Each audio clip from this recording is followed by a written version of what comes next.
Bumili ako ng 5 kahon ng misteryosong sinaunang artipakto mula sa dark web.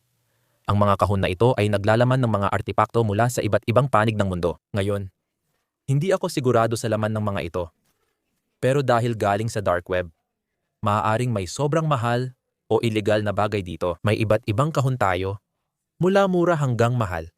At bubuksan natin ang mga ito isa-isa. Magkano lahat ng ginastos mo? Hindi naman kalakihan, mga 10,000 lang. Ayos lang kasi mababawi rin natin at higit pa. Unang bubuksan ang pinakamurang mystery box natin na nagkakahalaga lang ng $1,000. Ang alam ko lang, galing ang kahon na ito sa Myanmar, na kilala sa bihirang fossil. Kaya sino ang nakakaalam ng laman nito? Habang binubuksan ko ang kahon, sobrang excited akong makita ang laman nito. Habang iniisip ko ang mga posibilidad, binuksan ko ang takip at nakita kong natupad ang hiling ko para sa kayamanan. Grabe mga pare, binuksan namin ang kahon at una kong nakita ay parang lockbox. Sige, buksan natin ito at tingnan ang nakuha natin. Ito ang unang bagay na nasa ibabaw ng lahat sa kahon na ito. At mukhang isa itong uri ng kahon na may kandado. At oo, hindi ako nagulat na hindi ito nabubuksan. May susi ba dito? Mukhang may laman ang safe, pero hindi ko makita ang susi. Hanap pa tayo sa kahon? Baka makita natin. Lumayo ka dito, plastic. Oh, libro. Libro ba ito? Oh, libro nga. Grabe. Oh, libro ito tungkol sa dinosaur. Tara na. At may nahanap tayong kayamanan dito. Sa tingin ko, nahanap na natin ang kayamanan mga tol. Sige, ibuhos natin at tingnan ang nakuha. Grabe, ang dami natin nakuha. Sa simula pa lang mga tol, may nakita na agad akong napakalaking ngipin. Sa tingin ko, ngipin ito ng dinosaur o kung anuman.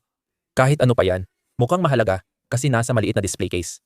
Tingnan natin kung pwede nating, mukhang pwede nating tanggalin. Ay, hindi. Hindi ko naman talaga ito nabitawan o ano. Pero tingnan ninyo, mga tol, sigurado ako ng 99% na ngipin ito ng dinosaur. Nagtataka ako kung magkano kaya ang halaga ng ganito. Kung may nakakaalam kung anong klaseng ngipin ng dinosaur ito, sabihin nyo sa comments. At kung magkano ang halaga nito para malaman natin kung nabawi natin ang pera natin o kung naloko ako. Dahil una nating nahanap ang malaking ngipin ng dinosaur, sobrang excited ako makita ang laman ng ibang pakete. Aba, ito ay nagkakalat ng buhangin at mukhang fossilized na bungo. Grabe, ang astig talaga nito. Nasa mesa lang siya kanina, pero ngayon ko lang talaga siya natitignan ng maayos. Ay grabe, ang daming buhangin.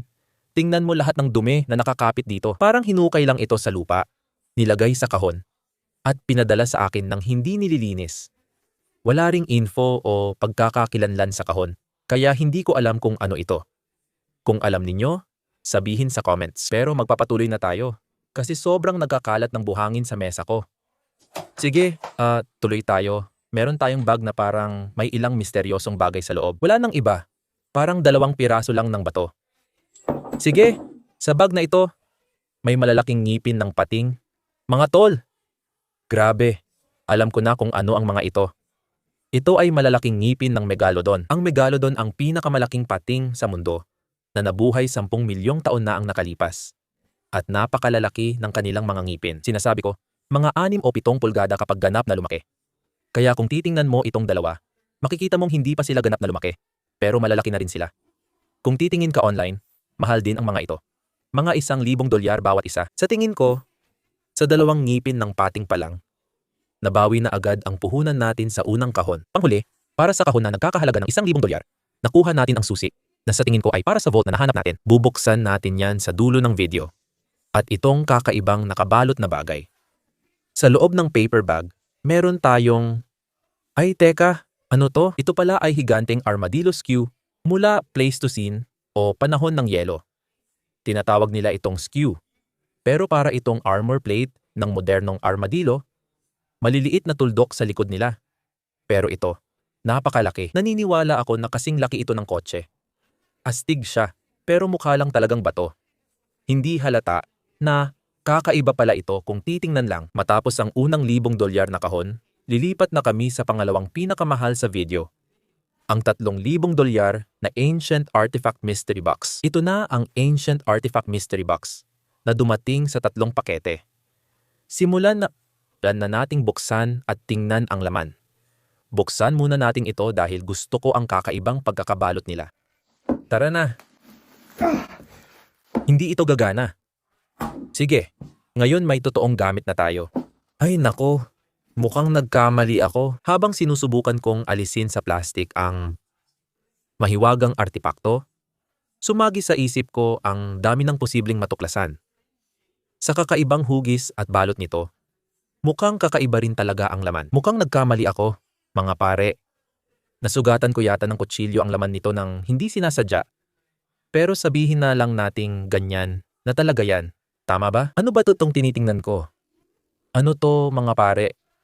Meron tayong parang kahoy na stick dito. Oh, ito ba ay pana at palaso yan? Mga palaso yan. Parang totoong palaso na may batong dulo at kahoy na pana. Sa tingin ko, wala namang tali ito. Pana lang na kahoy at walang paraan para mapalipad ang mga palaso. Hindi ko alam kung anong edad ng mga ito. Pero hula ko lampas 1,000 taon na. Tingnan mo, ang astig. May balahibo pa ng ibon na nakatali sa likod kahit mukhang kakaiba at walang silbi ang mga batong palaso. Curious ako kung talagang kapaki-pakinabang sila. Kaya ba talaga nilang tumagos sa mga bagay? Para masubukan to, siguro kailangan ko ng isa lang pala ang kailangan ko. Sabi nila, parang laman ng tao ang dalandan. Kaya kung kayang tumagos dito, baka kaya rin sa hayop. Ay, yun ay. Grabe ang dali nun. Oo, ito ay siguradong nakamamatay na sandata. Ang astig nun. Sige, lipat naman tayo sa hindi malagkit na kahon. Iaabot ko na sana ito para itapon. Hindi ko napansin may iba pa pala sa loob. Oh, mga pare, espada ba yan?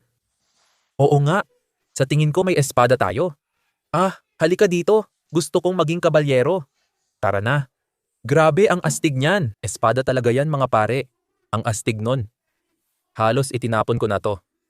Wala akong ideya na may iba pa palang laman yung package na yon. Walang impormasyon tungkol dito o sa pana. Pero kung huhulaan ko, baka pareho silang daan o 1,000 taon na. Nakakabaliw isipin na tumagal sila ng ganito katagal. Sino kaya ang gumamit nito 1,000 taon na ang nakalipas? Ang astig talaga. Kailangan ko talaga. Kailangan mo talagang tigilan ang pagsaksak sa mga mesa natin. Oo, tama ka. Ang galing nito, 10 sa 10. Sulit ang pera. Ngayon, punta tayo sa susunod na package. Sunod, narito ang ikalawang kahon mula sa $3,000 na lote. Buksan na natin at tingnan kung ano ang ipinadala ng mga tao sa dark web. Dapat gumana ito. Sige. Ay, grabe. Sobrang lakas pala talaga nito. Malapit ko na makuha. Sige na, pare. Sa tingin ko, nakuha na natin. Oo. Ay, ano to? Itapon natin to at tingnan kung ano ba talaga to. Ay, hindi. Ano yan? Grabe, sobrang hindi makatarungang trahedya. Paano nangyari to? Ayos lang. 500 taong gulang lang naman na Ming Dynasty na palayok yon. Hindi naman ganoon kalaking bagay. Pwede natin palitan yon. Kaya nga nila ginawa ang glue. Diyos ko, bahala na, lipat na sa susunod na kahon. Sobrang excited ako sa kahon na to. Kasi sa lahat ng nabuksan natin, ito ang pinakamabigat. Parang 1 tonelada. Buksan na natin agad ang kahon para makita ang mga kayamanang nakuha. Sisikapin kong huwag sirain ang laman nito. Ang dami talagang laman ng kahon na ito, mga kaibigan. Ito na siguro ang pinaka-wild na nabuksan natin. Gusto ko na lang ibuhos lahat sa mesa. Sa totoo lang, may ilang bagay dito na marupok. Kaya mas mabuti sigurong isa-isa natin itong ilabas. Unang nakita ko ay isang... Grabe, ano ba to? Ay wow! Naku, ang weird naman nito. Ano bang in-order ko? Nakakuha ako ng parang 2,000 taong gulang na alien na figurine. Siguro ito na ang pinaka-weird na nakita natin. Sobrang kakaiba. Ayoko talaga na wala man lang paliwanag kung ano ang mga to. Basta binibigyan lang nila ako ng kung ano-ano. Sa tingin ko, sawa na ako sa'yo. Sige, tingnan natin kung ano ang susunod na laman nito. Meron tayong... Oh! Ay hindi! Ano to? May isa na naman tayo. Isa pa ba yan? Oo, isa na naman nga. Ano ba to mga tol? Mukhang 600 taon na pala to. Galing pa ng Africa. At halos siguradong may sumpa. Kaya ayun, yari na ako, sabi nila. Ginawa ang rebulto para sa swerte. Pero kung ililipat mo ito mula sa pinaggawan, masusumpa ka. Kailangan ko na itong ibalik sa Africa ngayon. O baka may laman pa ang kahon na pwedeng mag-alis ng sumpa. Baka mabaliwala sila. Tingin ko pareho lang sila. Pero ito ay kahoy. At ito naman ay parang ceramic. Ilalapag ko muna ang dalawa. At sana makakuha tayo ng bagay na hindi isinumpa. Habang kinakalkal ko ang kahon, napansin ko agad na may mga bagay dito na talagang hindi legal. Mga bagay na sa Estados Unidos, bawal mong ariin. Lahat ng iyon ay nasa isang kahon sa harap ko. Sige mga pare, kailangan kong itigil ang paghalukay dahil may nakita akong mga bagay na mukhang simple. Pero kung alam mo ang hinahanap mo, ito ay ivory o pangil ng elepante. Makikita mo, ito ay isang buong pangil ng elepante. Bawal ang mga ganitong bagay sa Estados Unidos. Nanganganib ng maubos ang mga elepante. At ang pagkuha ng kanilang ivory ay lubos na ilegal. Pati na rin ang pagbili nito. Kaya medyo natatakot ako na magkaroon ng ganitong mga bagay. Malamang na sinaunang mga kasangkapan ito, libo-libong taon na ang tanda. At kahit gaano pa sila kaliit, hindi ko pa rin pwedeng itago ang mga ito dahil gawa sila sa ivory. Itatabi natin ito. Magpapanggap na hindi natin nakita at lilipat sa pangalawang bagay na alam kong hindi ko rin makukuha. Kahit mukhang supot ng maruruming bato lang ito, mga Romanong palayok talaga ito. At baka sinasabi mo, ay, ang astig naman, may supot ka ng Romanong palayok. Maliban na lang sa katotohanang hindi mo pwedeng ilabas ang mga palayok mula sa Roma. Kaya parang mas naging illegal pa yata ito. Binuhos ko lang ang supot ng mga palayok. May mga Romanong barya pala dito at ang dami pa. Grabe ang dami nila. Nasa kung saan-saan. Oh, yun na ba yun? Sa tingin ko, mukhang nakuha ko na lahat. May 4 na Romanong barya sa mga palayok na ito. Alam kaya nila na nilagay nila dito? Legal naman sigurong itago to. Kaya itatabi ko ang mga barya. Sa palayok, hindi ko alam ang gagawin kaya hindi ko itatabi. Ilabas na lang natin ang natitira sa mesa at tingnan kung ano pa meron. 2 na lang natitira para sa $3,000 na kahon. Isang puti at kung ano pang laman ng nakakatakot na bag. Sige, ano kaya ang nasa puti? Meron tayong... Grabe naman, tara na. Tulungan mo naman ako dito.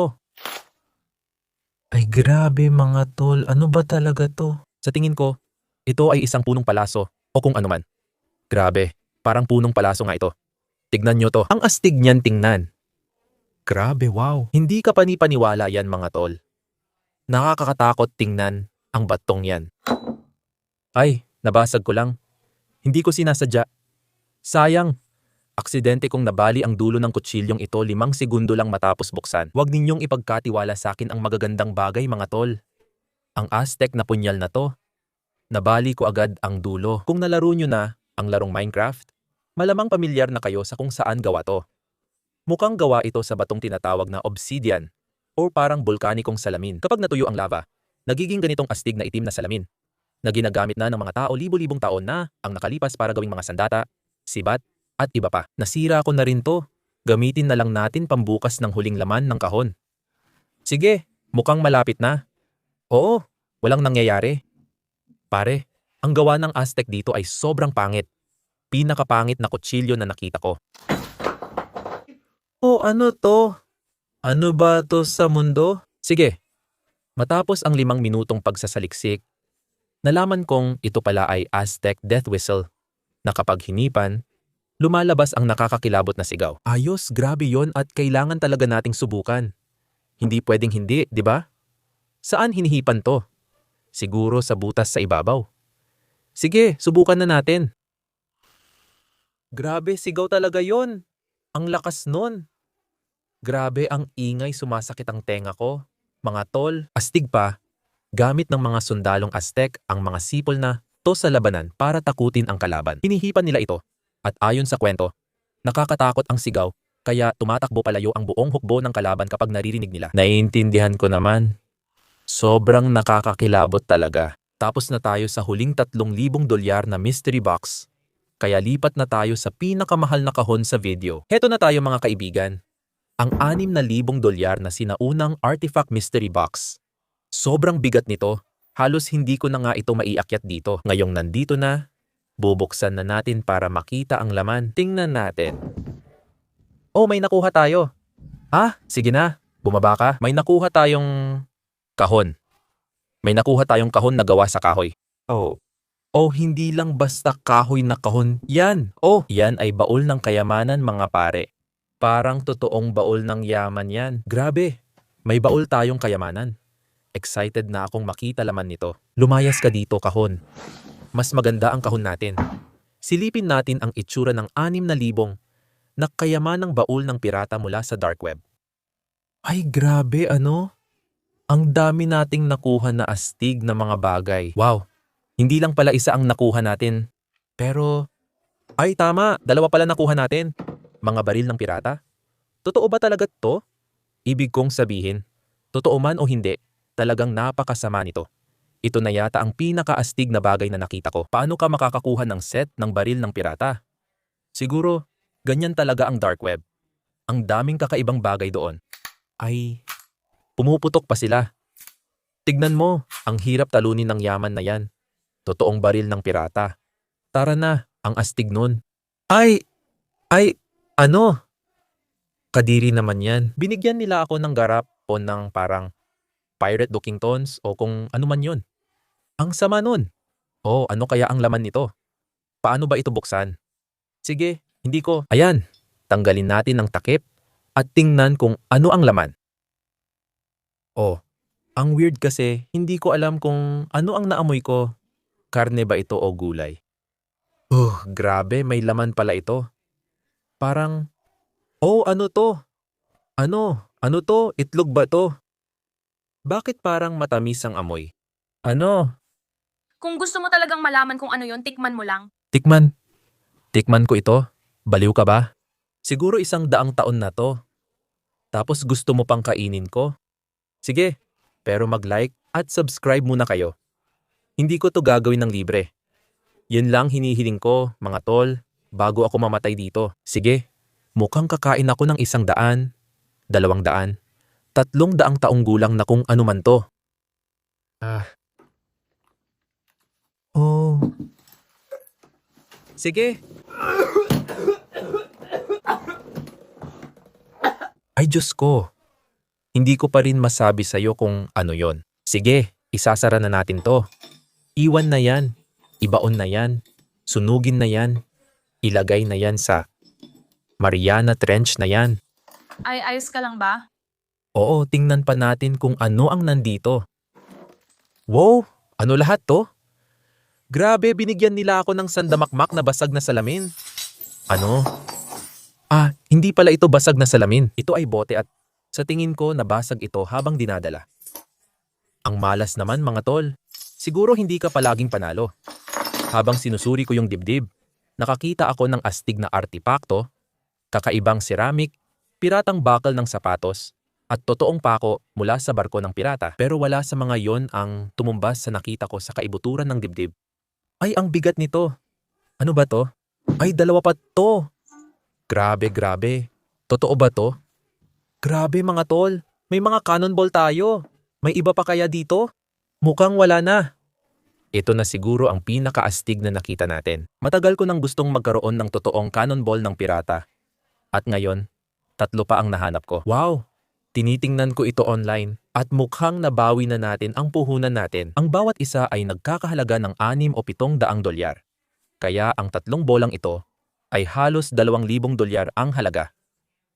Nakakamangha ang dami ng bagay na may kaugnayan sa mga pirata. Isa na lang natitira sa 6,000 dolyar na kahon. At excited ako makita kung ano yon. Magaan siya, kung ano man ito. Sige, lumabas ka na. Oh, isa na namang maliit na parang treasure chest. Magaan siya, pero may laman sa loob. Buksan na natin. Hindi! Oh, nakuha ko na. Oh, hindi pala. Ano ito? Mayroon tayong maliit na itim na pouch. At nararamdaman ko na may laman ito. May laman talaga sa loob. At iyon ang nagpaparatel kanina. Ay wow! Oh, iyon ba ay... Oh, may mga barya ng pirata? Mga pare! Totoong mga barya mula sa lumubog na barko ng mga pirata ito. Grabe! Pinakaastig siguro ito sa lahat ng nahanap natin ngayon. At galing pa sa huling batch na binuksan. Mga pare, ako lang ba? O talagang nakasulat na 6, 7 sa likod ng baryang ito? Grabe, parang oo nga. Kaya tiyak na tinatawag ang malaking baryang ito na piece of 8 o pirate dollar. Dahil wala namang mga nickel at penny ang mga pirata tulad ng meron tayo ngayon. Kinukuha nila ang ganitong kalaking barya at hinihiwa ito para gawing mas maliliit na barya kapag kailangan nilang magsukli. Alam mo, masasabi kong ang Pirate Treasure Box ang pinakapaborito ko sa lahat dahil ang bawat isa sa mga baryang ito ay nagkakahalaga ng mga $1,000 at nakahanap tayo ng mga 10 nito. Masasabi kong nabawi na natin ang ginastos natin. Kahit nakuha ko na ang pera ko sa mga kahon na ito, may isa pa tayong bubuksan. Ang Sentry Safe mula sa unang fossil box at ang susi. Pero mukhang hindi to ang tamang susi. Hindi talaga pumapasok. Mali yata ang susi na binigay ng scammer sa dark web. Kailangan natin ng ibang paraan para mabuksan ito. At may naisip akong solusyon. May kutob na ako na magagamit ko ulit ito. Bumukas ka. Nakuha na natin. Sa tingin ko, baka bukas na ito. Ano ang nasa loob nito? Huwag mong sabihin, may mga ngipin ng pating. Grabe, mga tunay na fossilized na ngipin ng pating yan. Gustong-gusto ko tong mga to. Salamat mga tao sa dark web. Ang astig nito, tagumpay ang treasure hunt natin ngayon. Kahit delikado ang pag-surf sa dark web, marami pa rin tayong nakuha na astig na kayamanan. I-comment sa baba ang paborito ninyong artifact. Kita-kits sa next video.